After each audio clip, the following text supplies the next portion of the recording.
en junior. Là, on a un relais fabuleux pour les championnats d'Europe qui se présentent sur cette finale du championnat de France. Et outre un relais sur lequel on peut hypothiser des médailles pour les championnats d'Europe. Surtout, on va peut-être voir un chrono exceptionnel vu ce qu'on a vu sur les séries et demi-finales, avec un vent qui est un petit peu tombé, donc il serait plutôt dans des conditions juste favorables et régulières et acceptables. Attention à Martial Banjok qui a fait d'énormes progrès avec John Smith, de très bons départs et surtout une fin de course superbe. Il est ce que les Américains appellent un big game racer. C'est quelqu'un qui aime les compétitions et les courses à gros enjeux.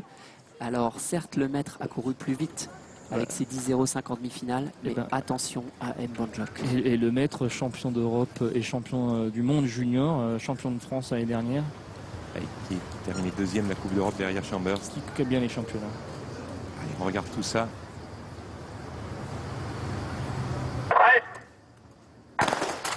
Pas de faux départ. Christophe Lemaitre bien parti. Martial Banjok qui revient. Christophe Lemaitre devant. Christophe Lemaitre devant. Christophe Lemaitre qui va s'imposer. 9,99 devant un régulier. Record de France égalé au moins. Record de France égalé. 9,99. On attend 9,98. 9,80 record de France. 9,98 record de France. Christophe Lemaitre descend sous les 10 secondes. Pour la première fois de sa carrière, on l'attendait. La première fois de l'histoire qu'un sprinter blanc, si on peut remarquer ça, si on peut dire, c'est quelque chose assez...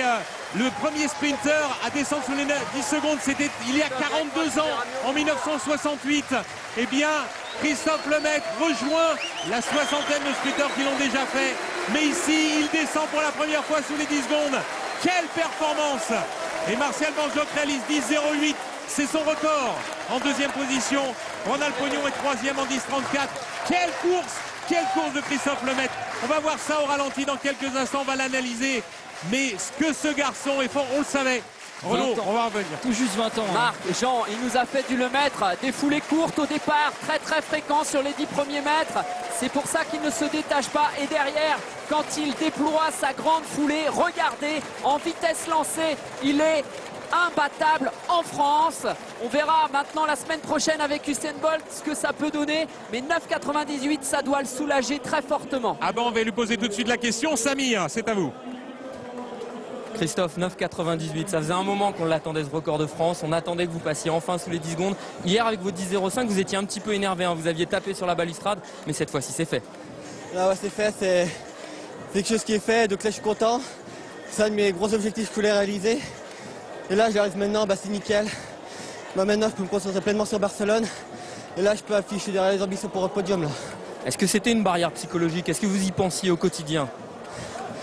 Bien sûr j'y pensais, mais c'était pas vraiment une barrière en soi vu que je me suis fixé ça sur le long terme.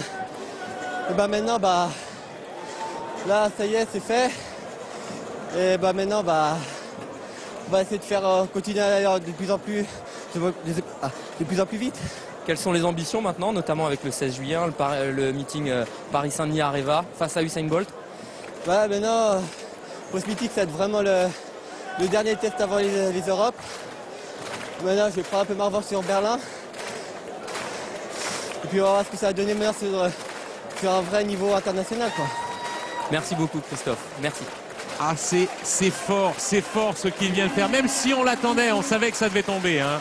Regardez, un élève appliqué, il relève pas la tête, il garde le menton baissé longtemps pour chercher cette fameuse position de pénétration inclinée vers l'avant pour acquérir et accélérer le plus longtemps possible dans la course. Et quand le menton est enfin redressé, la fusée est lancée. Regardez de profil, c'est magnifique, le retour du pied sous la fesse, ce pied qui va chercher l'appui devant et ensuite il tire très fort avec ses ischio-jambiers et le bassin, le centre de gravité qui se déplace sur une ligne très plane, très horizontale et ça donne 9,98. C'est un record de France. C'est superbe, c'est fantastique vraiment ce que vient de faire Christophe. Même si on savait que ce chrono devait descendre, et il va encore descendre certainement. Ah oui, à 20 ans, à 9,98, on peut imaginer que ça va descendre. Il a une qualité de pied qui est assez remarquable. Quand on le voit marcher, on voit bien que c'est un garçon qui a du tonus dans le pied, un peu à la Bolt. Hein. Et quand il court, on voit qu'il y a très peu de déformation et surtout un placement dès qu'il ouvre cette foulée qui est impressionnant. Attention, la confrontation avec Bolt risque il peut souffrir certainement face à lui. Il risque de se retrouver pas loin de lui, notamment déjà dans les starting blocks. Là maintenant, la zone de progression